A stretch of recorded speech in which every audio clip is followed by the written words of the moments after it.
Papel y Tinta, un programa producido por el periódico La Razón en asociación con Cadena A.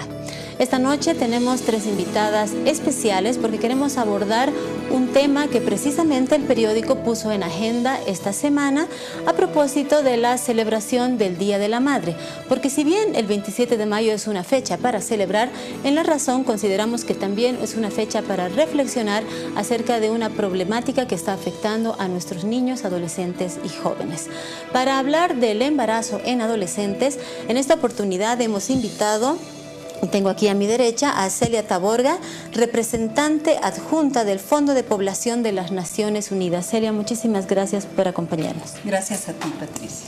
Además, allá a la derecha, en el extremo, tenemos a Mónica Beltrán, oficial de Juventudes, también del UNFPA. Mónica, mil gracias por acompañarnos. Un gusto estar aquí, Patricia. Y a mi izquierda tenemos ya una amiga del programa que ha estado ya en varias oportunidades con nosotros y aquí además tenemos de fuente de consulta constante en la revista Mía de la Razón, Marinés Salazar Gutiérrez, directora de Sinergia. Marinés, psicóloga, sexóloga. Patricia, es un gusto compartir contigo, con Celia, con Mónica y sobre todo el poder dialogar de un tema tan importante para nuestra juventud.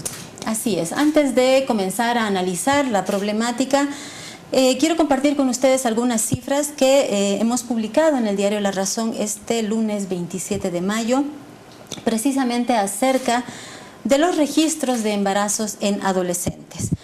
Nuestro titular hacía referencia a que cada hora 3 niñas menores de 12 años resultaban embarazadas. Estábamos hablando de una cifra de 2.921 embarazos en adolescentes menores de 12 años que se habían registrado en 2018, lo que hacía un promedio de 8 casos por día y 3 casos por cada hora. Otro dato interesante es que en el grupo de 15 a 19 años se habían registrado 53.737 embarazos, o sea, estábamos hablando de 147 por día y 7 por cada hora.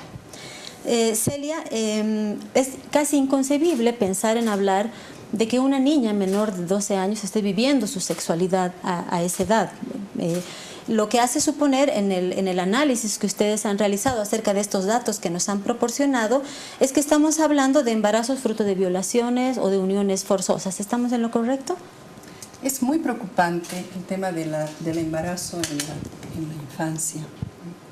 Y los datos que tú acabas de señalar son en menores de 15 años. Menores de 15 años. Donde cada 3 horas se embaraza una niña menor de 15 años. Y estamos hablando de niñas de 10 años, de 11, de 12, en fin. Lamentablemente no se tiene el dato por edad, es decir, cuántas de 10, cuántas de 14, etcétera, etcétera. Pero estamos hablando de un embarazo sumamente peligroso y, como tú decías a un inicio, un embarazo que pone en riesgo la vida de la niña, no solamente la vida física, sino todo lo que es la vida de una niña. Imagínate nada más que el útero de una mujer es del tamaño del puño de la mujer.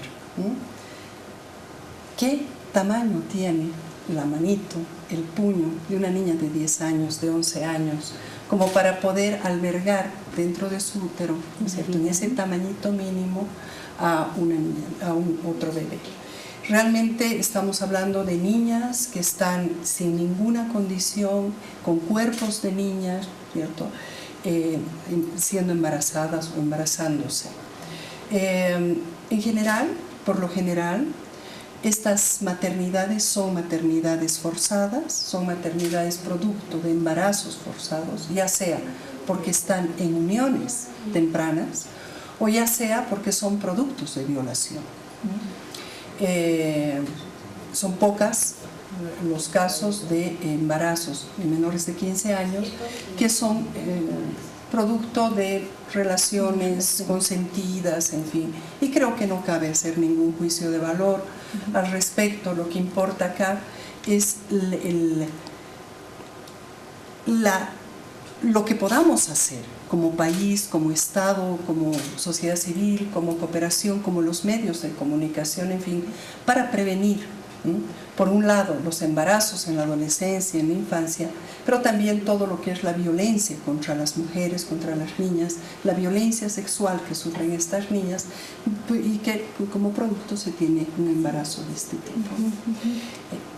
No, adelante. Yo quería preguntar, ¿cuáles son los factores que ustedes han analizado, sociales, económicos y culturales, que tienen que ver con este tremendo impacto que resulta en el embarazo de adolescentes? Mira, los diversos estudios que se tienen a nivel internacional, pero también los que se han realizado en Bolivia, es que, como decíamos, muchos de estos embarazos son producto de uniones tempranas, ¿no? Uniones tempranas que se dan, por un lado, como una forma, por un lado, ¿no es cierto?, de resarcir, entre comillas, la violencia sexual contra una niña, ¿no? Y que se la casa, se la une con su violador, o sea, se la casa con el violentador. Imagínate la violencia que va a seguir viviendo esa niña y además tener que vivir en esas condiciones es terrible. Esa es una de los factores. El otro es que lastimosamente todavía en algunas comunidades alejadas, en fin, del país, rurales, se ve como una estrategia de sobrevivencia el unir a una niña, ¿no es cierto?, con un adulto, con una persona solvente, mayor. digamos. Exactamente. Porque generalmente las uniones tempranas son de niñas con hombres muchísimo mayores a ellas, ¿no? Entonces es como una estrategia de sobrevivencia y vemos en muchas regiones del país, ¿no es cierto?, niñas de 11, 10, incluso, ¿no?, y 12, 13 años, en fin, que están ya viviendo una unión, ¿no? Entonces es otro tema complicado. Otro tema también por la que se une a la niña es por el embarazo mismo, ¿no es cierto?, más allá de que no haya sido producto de violencia sexual, se la une con parejita, en fin, esos son los casos los menos, ¿no? Y que se la está nomás pues condicionando una vida de adulta que no está preparada para nada, ¿no? Esa niña con toda seguridad va a tener múltiples embarazos antes de terminar la adolescencia, ¿no? Conocemos casos donde mujeres de 22 años ya son abuelas, ¿no?, porque se ha reproducido este ciclo tan atroz, ¿no?, del embarazo en la niñez y de las uniones tempranas. Y imagínate, ¿no?, son madres... Un nivel de frustración enorme. Enorme, ¿no? Porque claro, esto va a incidir... En todos los sentidos. En todos los sentidos, va a incidir en sus proyectos de vida, va a incidir directamente, ¿no es cierto?, en lo que es el desarrollo de todas sus capacidades, va a incidir en sus sueños, ¿no es cierto?, se frustran los sueños, se frustra hasta el juego, ¿no?, de las niñas que tienen derecho a ello. Entonces es comenzar a asumir una vida muy dura, ¿no? Sin ninguna condición para ello, las que sobreviven a un embarazo, ¿no?, y a un parto. Porque como decíamos, imagínense en ese cuerpito, ¿no es cierto?, tan mínimo, el estar produciéndose una vida y después un parto. Es casi imposible que tengan un parto de manera natural, y incluso una cesárea es sumamente peligrosa en niñas menores de 15 años. Mónica, a propósito de esto, un poco en las ciudades capitales donde nosotros estamos, es casi inconcebible pensar que estas cosas todavía suceden en el área rural particularmente. Solemos escuchar con mucha frecuencia casos, vemos videos en las redes sociales, noticias, etcétera, etcétera, de uniones forzadas, embarazos infantiles en realidad en países de África y Asia, pero está pasando en Bolivia, está prácticamente en nuestras narices. Y no estamos terminando de entender perfectamente o a profundidad este fenómeno. Sabemos que ustedes en el UNFA han trabajado en un estudio en Tiquipaya y en Sacaba, en el caso de Cochabamba. ¿Qué tipo de hallazgos más han logrado con esta intervención? Bueno, efectivamente, como tú bien mencionas, esta es una realidad que estaba totalmente invisibilizada, ¿no? O sea, A veces pensamos que la maternidad se la asocia solamente a mujeres en edad reproductiva o por encima, y a jóvenes por encima de los 18 años. Sin embargo, la realidad en nuestro país es totalmente distinta.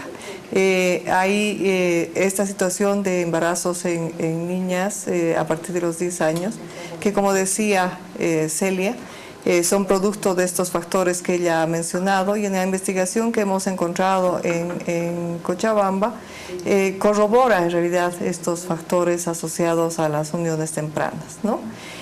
Son uniones forzadas, tempranas, en que las niñas no dan su consentimiento, ¿no? En nuestro país, de acuerdo al Código de las Familias, la edad para casarse libremente son los 18 años. Y en casos extraordinarios, con la autorización de los tutores, podría ser a los 16 años. Sin embargo, estas niñas de 14, 13, 12 años, sin tener la noción de lo que significa una vida en pareja, son forzadas por sus propias familias y su propio entorno comunitario a tener una vida de pareja cuando todavía no han podido concluir su etapa de niñez y poder vivir su etapa de adolescencia, ¿no? Y como decía también Celia, estas uniones tempranas luego tienen una cosa que hemos encontrado en la investigación, es que hay adolescentes multíparas, es decir, que a los 18 años tienen 4 hijos, por ejemplo. Acabamos de ver una noticia de una joven de 20 años que ha abandonado, no sé si ustedes lo han visto en medios, que ha abandonado a sus 4 hijos a los 20 años con la mamá, ¿no? Y toda la opinión pública es posible que esté sancionando, juzgando a esa mamá joven, cuando lo que no conocemos es todo el historial que ha habido detrás de esa maternidad temprana que ha debido tener, porque para tener 4 hijos a los 20 años es que ha comenzado a tenerlos a los 15, 16 años, en el mejor de los casos, ¿no? Entonces, esta investigación nos ha mostrado que hay una complicidad de las autoridades comunitarias, una complicidad de la propia comunidad, en que naturalizan esta forma, esta práctica de uniones tempranas forzadas, y no lo ven como algo malo, o no ven el daño que están ocasionando a esa niña al forzar a emparejarse de manera tan temprana, ¿no? Por otro lado, el embarazo en las niñas y en las adolescentes en los 15, 17 años también tiene otras consecuencias. Aunque no hay un estudio específico en el país, hay también indicios de que varios de los suicidios de adolescentes y niñas tienen relación con un embarazo temprano, ¿no?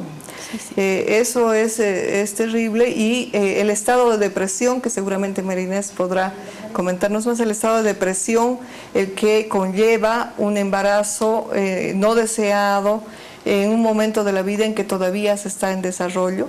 Esas son cosas que también los testimonios que hemos recogido en la investigación denotan eso, ¿no? Mujeres y niñas que con mucho pesar, con lágrimas en los ojos, han relatado sus testimonios muy dramáticos de cómo fueron forzadas para hacer pareja tempranamente y para tener ese hijo tempranamente, ¿no? Una consulta, Mónica, ¿el estudio ha detectado algún caso en el que la niña adolescente haya decidido rebelarse, o que quizás su madre, etcétera, haya querido generar un cambio y que no haya podido por la presión social de las organizaciones, o en general todos terminan aceptando esto y validándolo? En general terminan las niñas aceptándolo porque no sienten una situación sumamente desprotegidas, ¿no? Si la familia, que es su entorno protector primario, las está obligando a esto, ellas no sienten a dónde pueden acudir, digamos, ¿no? En algunos casos, inclusive, si bien se conoce que las defensorías de la niñez pueden actuar de oficio, en el caso, por ejemplo, del área rural y de las comunidades rurales, la defensoría está en la cabecera del municipio, lo cual significaría un desplazamiento autónomo de esa niña hasta la cabecera del municipio, y eso es imposible. Hay una ausencia del Estado, ¿no? Inclusive, en otra investigación, por ejemplo, había un docente que nos comentaba que había una niña que era alumna suya que sufría constantemente vejámenes sexuales, y la maestra denunció esto. Sin embargo, el caso terminó forzando a la maestra que renuncie, porque era alguien que tenía una concomitancia con la autoridad comunitaria, ¿no? Entonces hay situaciones en las que al no visibilizarla, al no hacerse evidente de esta situación, no tomamos las medidas necesarias de parte del Estado, de parte de la sociedad. Y del caso de las niñas, realmente hay que entender que a dónde pueden acudir si no tienen las posibilidades de poder rebelarse o negarse a estas uniones, ¿no?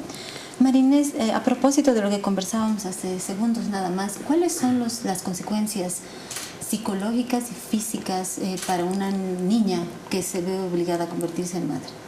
Miren, yo quisiera compartir con ustedes una investigación que realizamos con la cooperación alemana en Chuquisaca, en Mojocoya, Padilla, Camargo y Sucre. O sea, 4 áreas diferentes sobre el embarazo en la adolescencia.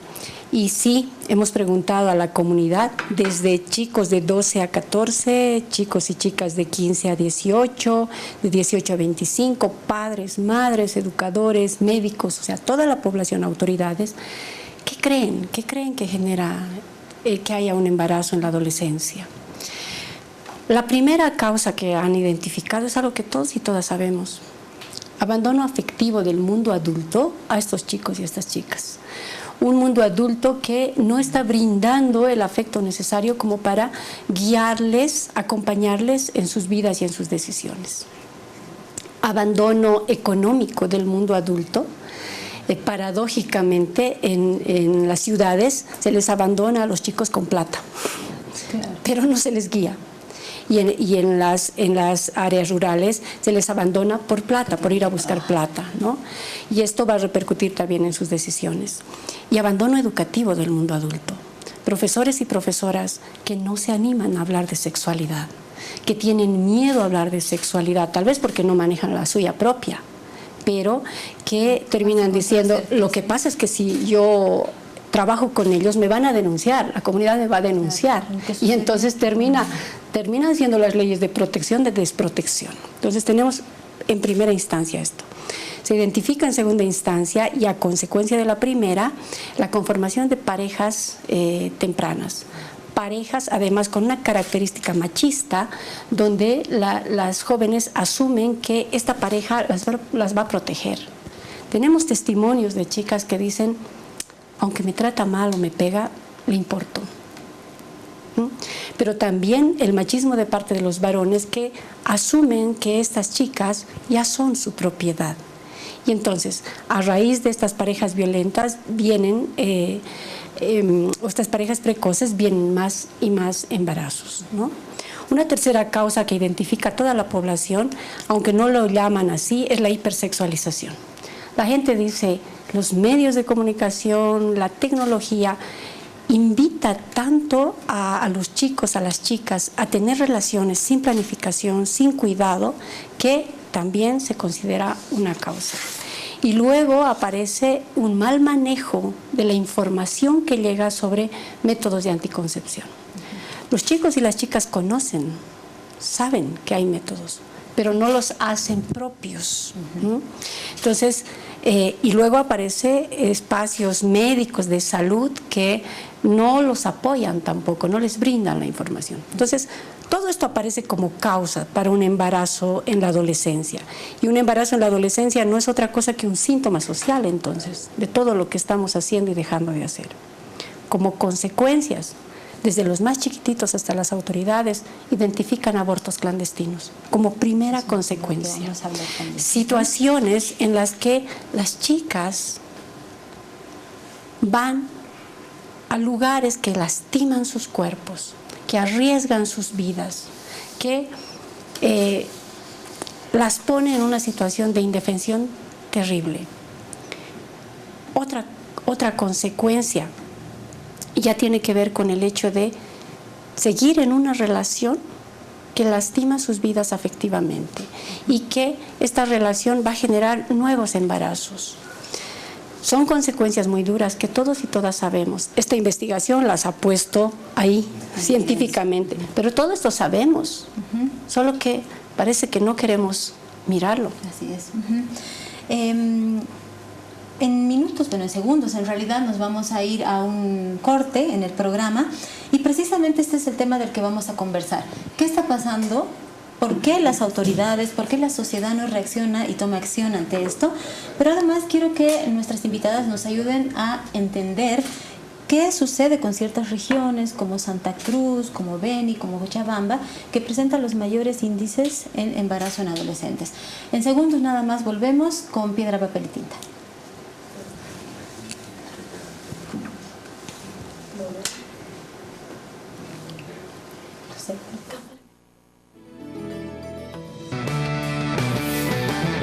Ya volvemos con Piedra, Papel y Tinta.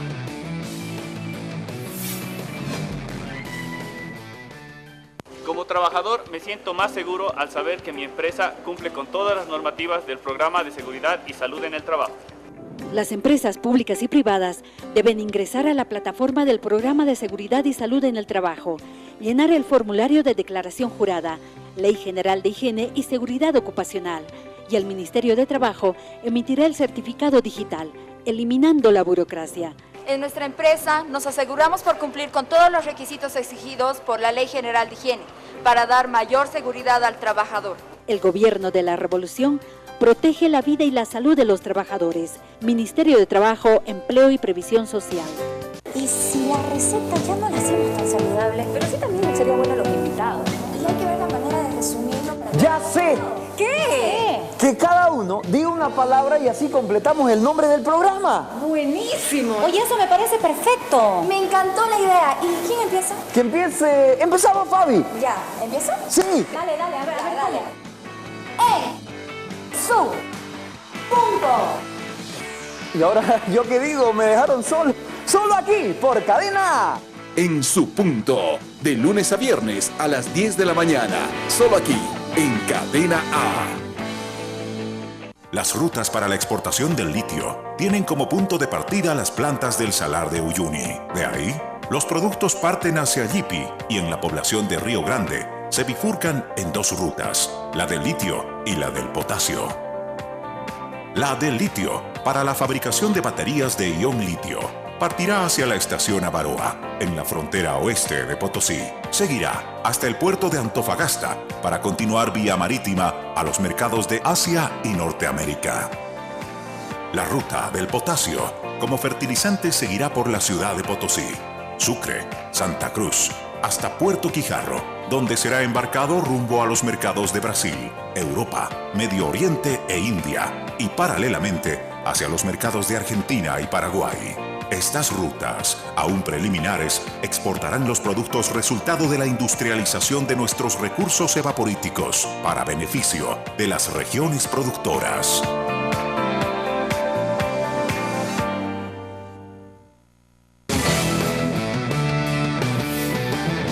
Continuamos con Piedra, Papel y Tinta.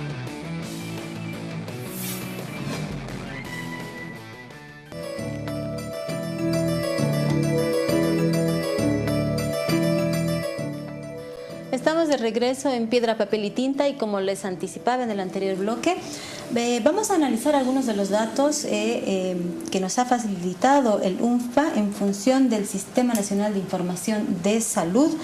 No sé si en producción nos pueden ayudar para mostrarnos un mapa que nos acaban de entregar nuestras invitadas.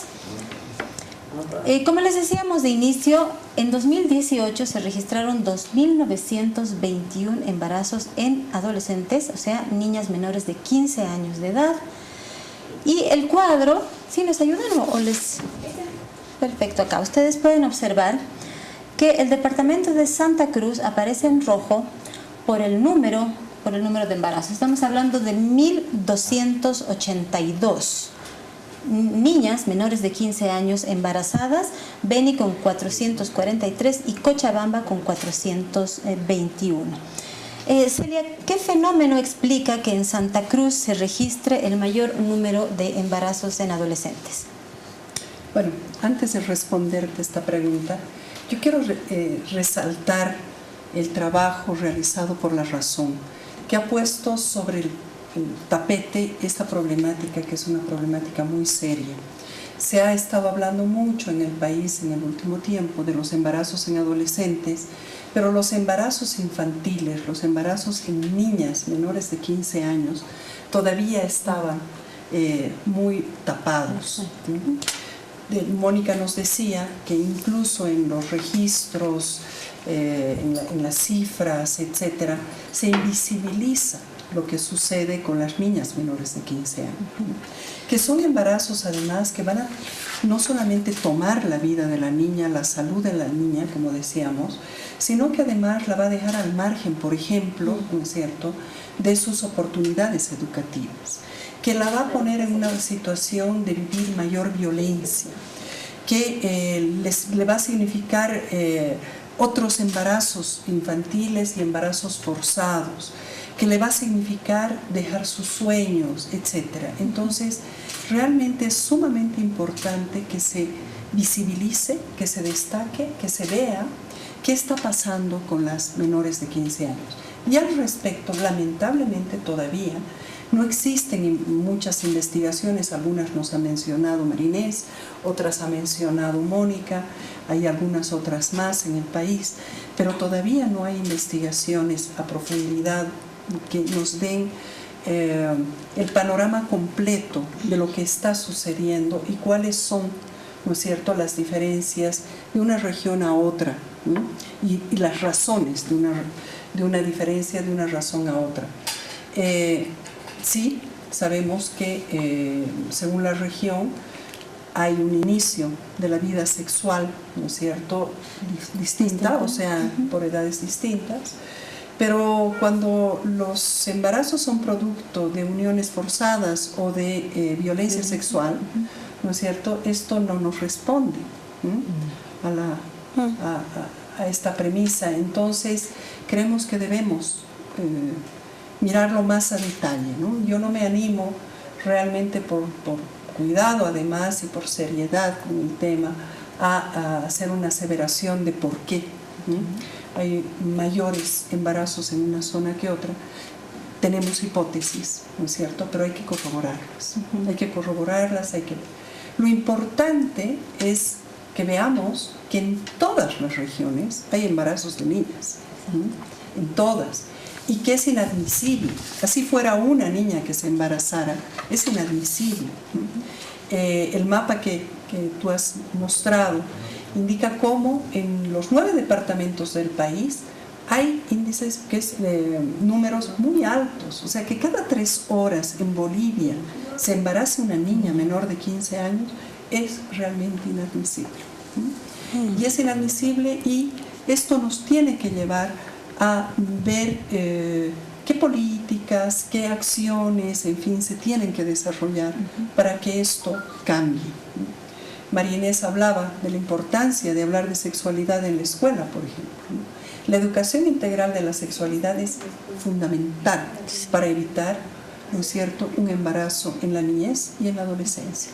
Pero también los servicios que tengan, ¿no es cierto?, una atención diferenciada, en fin, para adolescentes, que sean, para niñas, que sean acordes a la edad, que una niña, que un adolescente, ¿no es cierto?, pueda llegar a una farmacia del Estado y pedir un anticonceptivo si es que es, ¿no es cierto?, si es que ya está viviendo una sexualidad activa, si es sexualmente activa, en fin, sin que haya, lo que decía a un inicio, juicios de valor.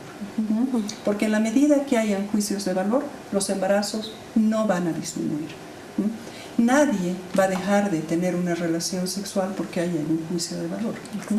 Sí, la va a dejar de tener y la va a postergar, se lo sabe, cuando tenga información científica, ¿no es cierto?, probada, de que realmente sobre sexualidad y que además esta educación para la sexualidad le sirva a ella para empoderarse y para desarrollarse como mujer y para poder tener proyectos de vida, ¿no es cierto? Un proyecto de vida es el que hace postergar un embarazo. Es muy importante entonces este tipo de acciones que se deben tener. Sabemos que hay lugares en el país que están ya avanzando muchísimo. En Pando se va a presentar en las próximas semanas el plan de embarazo, el plan de prevención del embarazo en adolescentes, que ha sido diseñado, elaborado, en fin, en una gran consulta que ha realizado la gobernación y los distintos servicios que actúan en Pando, para que, involucrando a las organizaciones sociales, a la sociedad civil, a organizaciones de jóvenes, pueblos indígenas, etcétera, etcétera, para que realmente pueda cambiar esta situación. Como decíamos, creemos que es una responsabilidad de todas y todos. En ese sentido, el UNFPA ha estado apoyando el diseño de este plan y vamos a continuar, por supuesto, apoyando para su implementación. También en Pando se ha decretado el año de la prevención, ¿no es cierto?, del embarazo en niñas y adolescentes, haciendo todo un esfuerzo para visibilizar este tema del embarazo en las niñas, no solamente en las adolescentes, ¿no? Y que creemos que además hay que hacer toda esta diferenciación importante.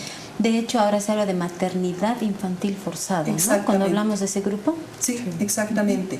Como una forma atroz, ¿no es cierto?, de violación a los derechos humanos de esta niña, ¿no?, de las niñas, porque la coloca en una situación extrema de vulnerabilidad, como veíamos, ¿no? En Bolivia, el 14% de las muertes maternas están contribuidas, ¿no es cierto?, por adolescentes, y no sabemos de este porcentaje cuántas son niñas menores de 15 años, ¿no?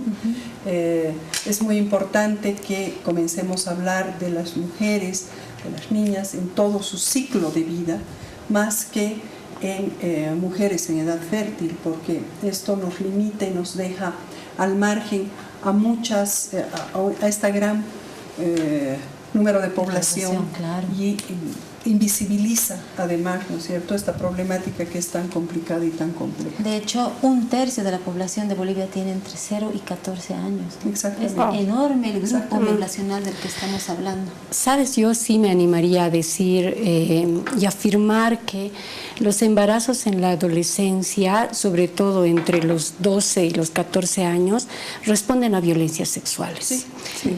Pero es muy importante entender que la violencia sexual no es solamente un coito forzado, no es solamente la violación.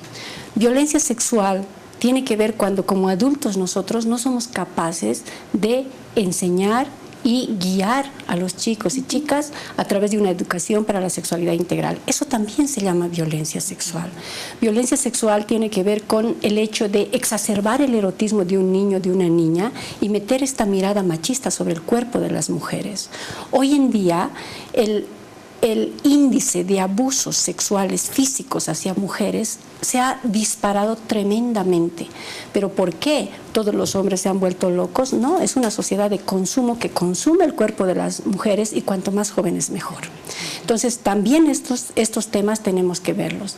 La violencia sexual no solamente se da por una penetración forzada, una seducción a una niña, y me alegra que estemos poniendo el término niña, de 12, 13, 14 años, también pues es una forma de violencia sexual. Pero a nivel cultural, mucha gente dice, pero ella quería, pero era su chica de un hombre de 20 años, de 28 años, de 40. Entonces, todos estos temas tenemos que ponernos sobre la mesa. Y no es que no lo sabemos, no es que esto viene de Marte, lo sabemos, pero no hemos querido hablar de ellos. Así que si alguien que nos está escuchando dice, o sea, todas las mujeres de 12 a 14 años que se han embarazado porque las han violado, probablemente no. Por ahí se trata de estupro, por ahí se trata de seducción, por ahí se trata de un manejo de este cuerpo, pero de este cuerpo que es infantil, que puede morirse mientras se le obliga a aportar a un bebé. Muchas veces escuchamos a gente que no contempla esto, que sigue pensando como mandato divino, que sigue pensando como deber de esta mujer el llevar adelante un embarazo.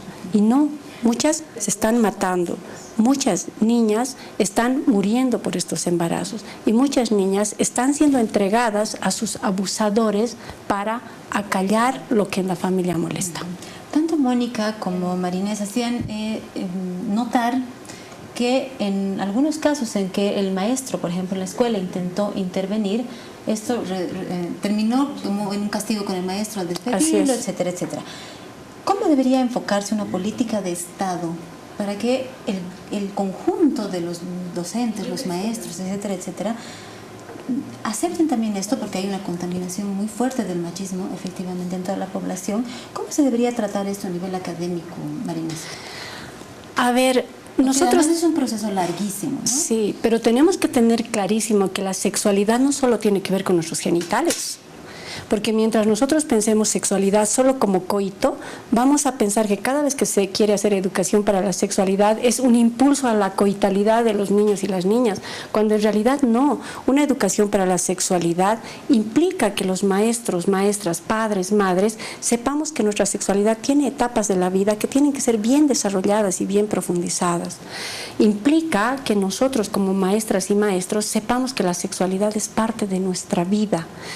Implica que entendamos que una práctica coital tiene que ser pensada, tiene que ser planificada, y para tomar decisión tienes que tener información clara, plena, y esto te lo tiene que dar el mundo de los adultos. Y creo que ahí es clave lo que decía Celia acerca del empoderamiento, ¿no? Del empoderamiento de la niña y del niño también, ¿no? O sea, el niño también tiene que saber cuáles son sus derechos, sus obligaciones, etcétera, etcétera. Mónica, a propósito de lo de Pando, que me parece muy interesante como iniciativa para replicar en el resto del país, ¿cuáles son los ejes que se ha planteado este plan de educación, de toma de conciencia? Justamente el plan tiene 3 ejes fundamentales, ¿no? Uno que tiene que ver con el empoderamiento de niñas y adolescentes, mujeres, y el trabajo en masculinidades con los adolescentes y niños hombres, ¿no? Porque bien, como decía María Inés, el embarazo en adolescentes también tiene sus raíces en esta construcción patriarcal y machista que hay en el país, ¿no? Porque inclusive una causa del embarazo es la llamada prueba de amor a las adolescentes, ¿no? O sea, si me quieres, entonces tienes relaciones sexuales cuando el chico las desea o las define, ¿no?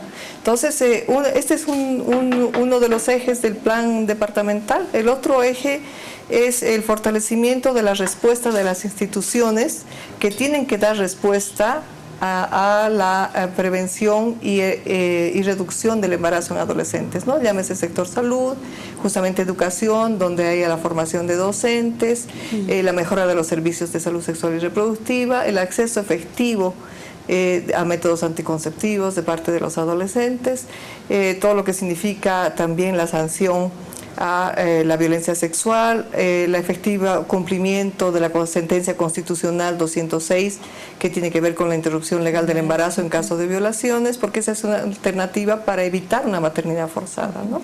Y el tercer eje tiene que ver con desnaturalizar el embarazo en adolescentes, desnaturalizar las uniones tempranas, desnaturalizar la violencia sexual en la comunidad, en la sociedad, con los medios de comunicación también, porque los medios de comunicación hacen una hipersexualización de la niña y la adolescente, y esos son factores que contribuyen, digamos, a que la violencia sexual sea una práctica campeante en la sociedad y esté totalmente impune, ¿no? ¿Cuán importante es que las organizaciones de mujeres sean parte activa de esto?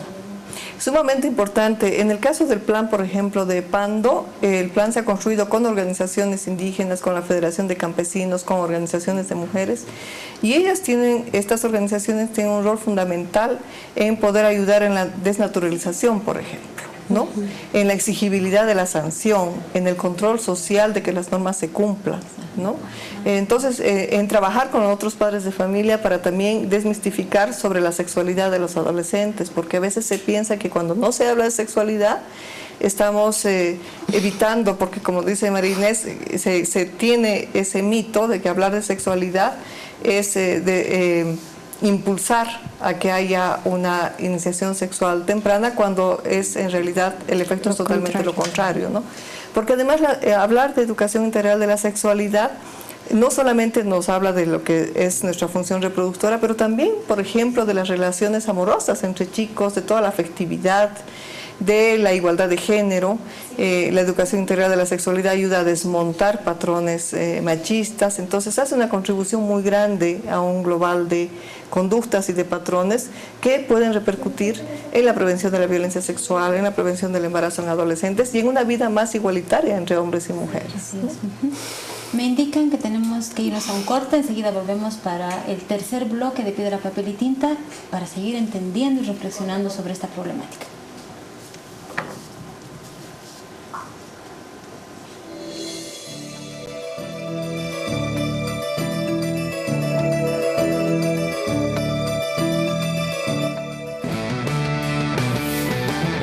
Ya volvemos con Piedra, Papel y Tinta.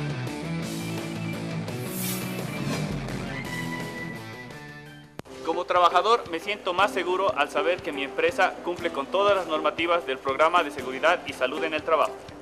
Las empresas públicas y privadas deben ingresar a la plataforma del Programa de Seguridad y Salud en el Trabajo, llenar el formulario de declaración jurada, Ley General de Higiene y Seguridad Ocupacional, y el Ministerio de Trabajo emitirá el certificado digital, eliminando la burocracia.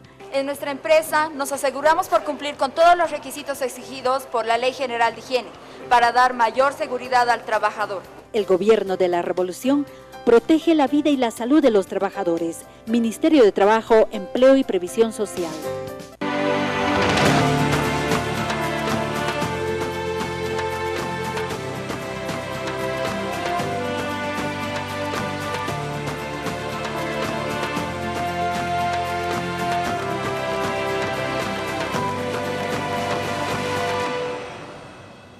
Disfruta de la compañía de Cadena A. Mira Cadena A en vivo.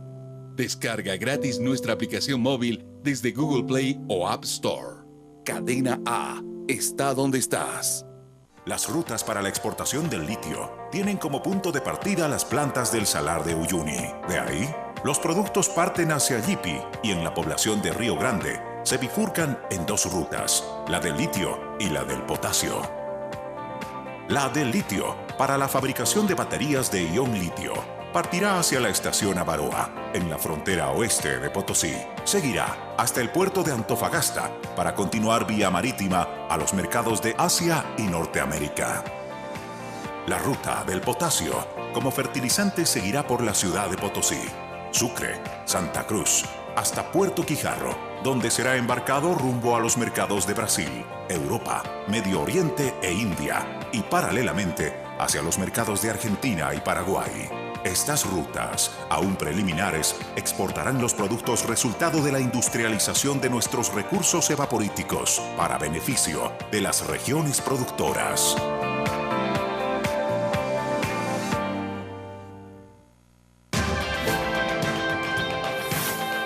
A continuación, Telea Internacional. Comparte la información al instante por WhatsApp 78567280. Envíanos memes, vídeos graciosos, información noticiosa, denuncias, comentarios. WhatsApp 78567280. Cadena A está donde estás. Su opinión es importante para nosotros en Levántate Bolivia. Por eso hemos creado el sector Pregunta del Día. Usted puede participar de lunes a viernes con la línea 785-67280 a través del WhatsApp y darnos a conocer su criterio a propósito de diferentes temas que proponemos en Levántate Bolivia. Así participa la gente en Levántate Bolivia. Usted también puede hacerlo. Es la pregunta del día al 785-67280 con temas de su interés, como de salud, de economía, de fútbol y otros. Para estar pendiente a la noticia, ahora puede seguirnos en nuestras redes sociales. WhatsApp 713-19022. En Facebook, encuéntranos como Cadena A, Red Nacional. Cadena A está donde estás.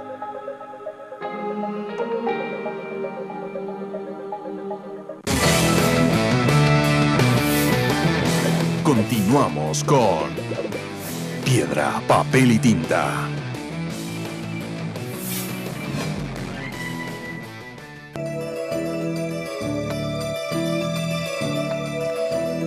retorno con el tercer y último bloque de Piedra, Papel y Tinta para abordar un tema sumamente preocupante e interesante también, por supuesto, referido al embarazo en adolescentes y que en realidad decíamos que lo correcto ahora es llamar maternidad infantil forzada. Celia, ¿cuán importante es la sanción y la prevención de la violencia para atacar esta problemática? Sumamente importante. Es sumamente importante porque mientras sea impune la violencia y la violencia sexual, por supuesto, ¿no es cierto?, se va reproduciendo y se va naturalizando de una manera que lo único que se logra es que cada vez haya más casos de violencia y de violencia sexual contra las niñas, ¿no?, y adolescentes y las mujeres en general. Es fundamental el avanzar en ello, es fundamental el que cada instancia de la cadena de atención a la violencia, ¿no es cierto?, asuma su responsabilidad y lo haga de una manera muy ágil, además. Y es muy importante que se dialogue en esta cadena, ¿no? Estamos hablando, perdón, policía, fiscalía, poder judicial, y las sector entidades, salud, ya, ¿no? En fin, porque un ejemplo, un embarazo producto de violencia sexual en una niña, en un adolescente, ¿no es cierto?, debe recibir atención inmediata, ¿no?, porque la vida de esa niña está en juego, está en riesgo. Pero no solamente, como decíamos, la vida física, sino también su vida, de todo lo que es su desarrollo, su proyecto, pero sobre todo también su vida física. En ese sentido, existe en el país toda una normativa, ¿no?, que se ha trabajado mucho, que es, por ejemplo, la ILE, la interrupción legal del embarazo en casos de violencia, que muchas veces, ¿no es cierto?, no se cumple, ¿no?, porque pues no está de acuerdo el servidor público de salud, no está de acuerdo el juez, lo que fuera. Y se dilata de una manera que ya la criatura ha nacido, ya todo ha pasado, o la niña ha muerto, ¿no?, cuando se da un veredicto, cuando se le da una solución, una sentencia. Entonces realmente se trata de agilizar. Creemos que el país cuenta con una norma, con varias normas muy importantes, muy de avanzada, ¿no?, y que lo que requieren es que se las ejecute, ¿no?, y se las implemente de inmediato, de la manera más rápida y con los presupuestos, ¿no es cierto?, necesarios, porque el compromiso con los temas se ve, ¿no es cierto?, por el presupuesto que se le otorga. Entonces, hay presupuestos en todos los sectores, hay presupuestos que deben ser viabilizados en todos los ámbitos del Estado, etcétera, que es muy importante que se ejecute. Estamos hablando de presupuesto, decisión política. Exacto. ¿Quiénes tienen que empujar esto? ¿Qué institución, qué nivel del Estado tiene que empujar esto? Bueno, una de las cosas que estamos viendo en este tiempo es una preocupación muy grande del central Estado y también de algunos niveles departamentales, municipales, en fin, está ejemplificado con el caso de Pando, por ejemplo, sobre los temas de embarazo en adolescentes, en la niñez, y también sobre los temas de la violencia contra las mujeres en general y con esta especificidad en la violencia sexual, ¿no? Pero la cadena de atención es la que, las distintas instancias de esa cadena de atención a la violencia, es la que tiene que asumir, ¿no es cierto?, la sanción a la violencia. Pero evidentemente todos y todas tenemos una responsabilidad. Y ahí, Patricia, los medios de comunicación tienen una responsabilidad enorme.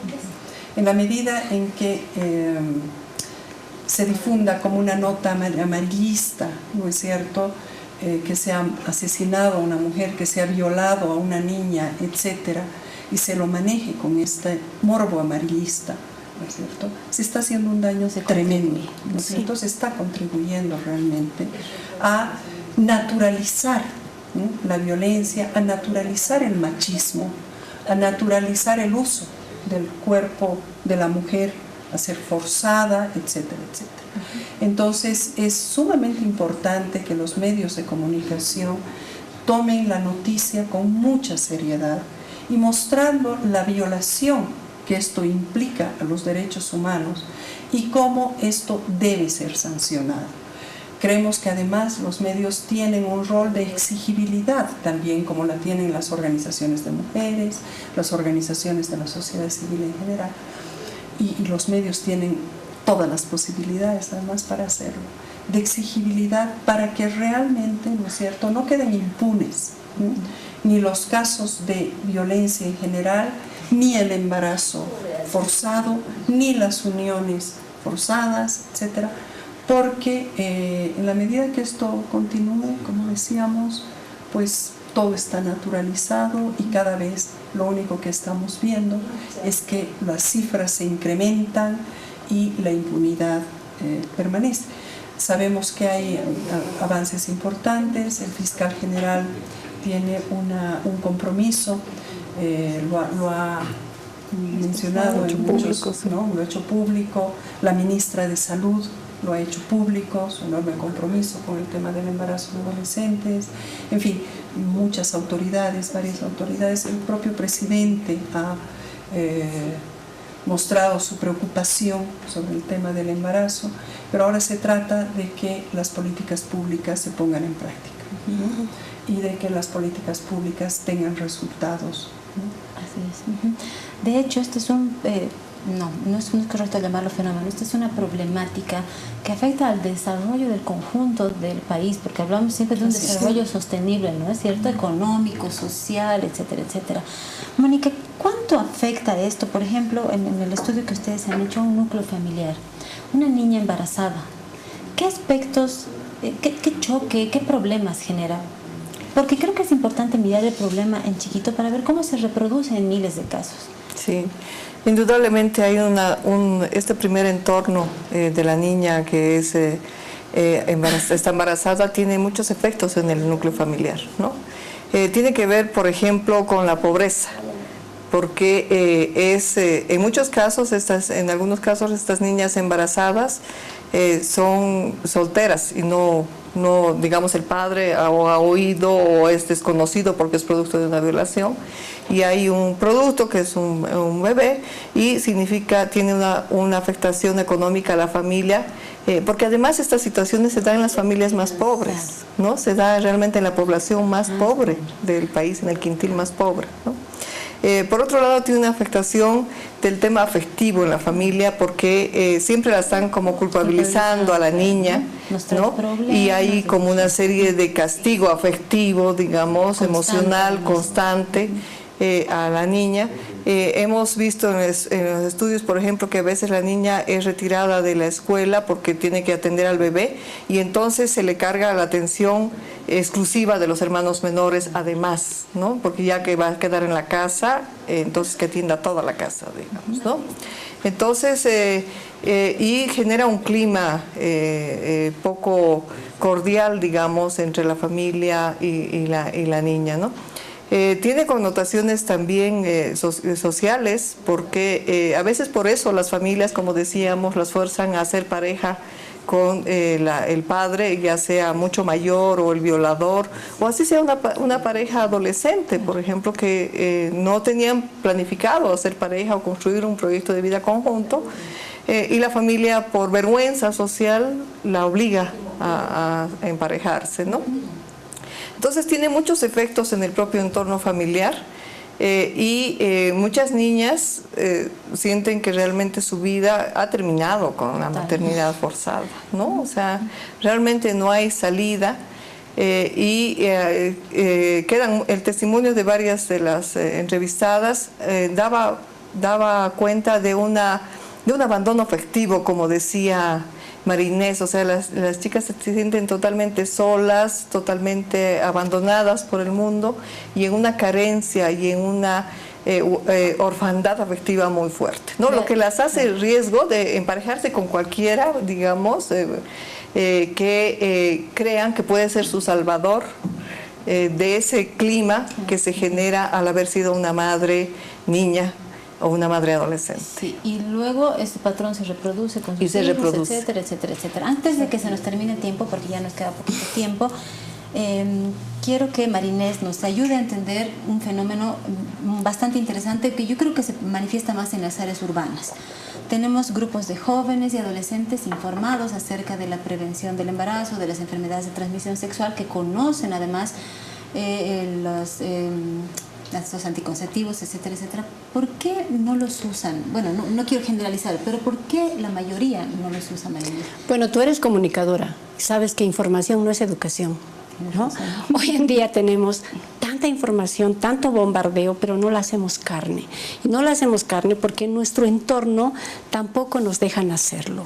Y entonces, yo quisiera dirigirme a esos papás, mamás de toda Bolivia, a los profesores, profesoras, médicos, a toda la población adulta. Nos constituiremos en entornos protectores de la integridad sexual de nuestros niños, niñas y adolescentes. Seremos serios. La sexualidad es maravillosa, es placentera y así se debe vivir, pero les acompañaremos, les guiaremos. No les dejaremos así con información como, toma, aquí tienes anticonceptivos. Ya te ha dicho tu profesor, etcétera. No. Claro. Y profesores, yo sé que es difícil hablar con nuestros chicos y chicas, pero en Bolivia 3 de cada 10 varones están siendo abusados sexualmente y 7 de cada 10 mujeres, y la mayoría antes de los 10 años, y en consecuencia embarazos, abortos, muertes. No queremos esta Bolivia, está en nuestras manos, creo yo. A propósito de lo que decías, tengo muchas amigas que dicen, yo compro los preservativos y se los pongo en la cartera de mi hija, en el pantalón de mi hijo, etcétera, etcétera, pero por lo visto eso no basta. No basta, porque realmente necesitamos como adultos decir, mira, te estoy entregando este preservativo porque sé que tu cuerpo ya está cambiando, tus necesidades afectivas, relacionales están cambiando, y esto implica que probablemente vas a querer sostener una relación coital, pero esta también implica responsabilidad con tu cuerpo, con el de la otra persona y una posible vida. Estas cosas tenemos que hablar, y así de sencillo. Y yo creo que los padres que estamos poco informados o los que estamos desinformados estamos en la obligación de buscar información. Hay varios lugares a los que podemos recurrir en el propio estado. Las alcaldías, por ejemplo, están haciendo muy buen trabajo con eso. Bueno, queridos amigos, se ha terminado el tiempo para seguir hablando de este tema. Quiero agradecer muchísimo realmente la participación de Celia, Mónica y Marinés, pero sobre todo quiero agradecerles el que nos hayan permitido, como ustedes decían, visibilizar esta problemática. Espero que no sea la única o primera vez que nos acompañan en el programa. En las próximas semanas, La Razón está preparando una serie de materiales acerca de esto porque hemos decidido darle continuidad a la temática, así que quiero invitarles a seguir nuestras ediciones y también nuestra página web para mantenernos informados. Su opinión es bastante importante para nosotros. Con piedra, papel y tinta nos despedimos hasta la próxima semana. Ustedes van a poder ver el reprise del programa también en nuestro canal de YouTube. Muchísimas gracias por acompañarnos. Gracias. Gracias a ti. Bien.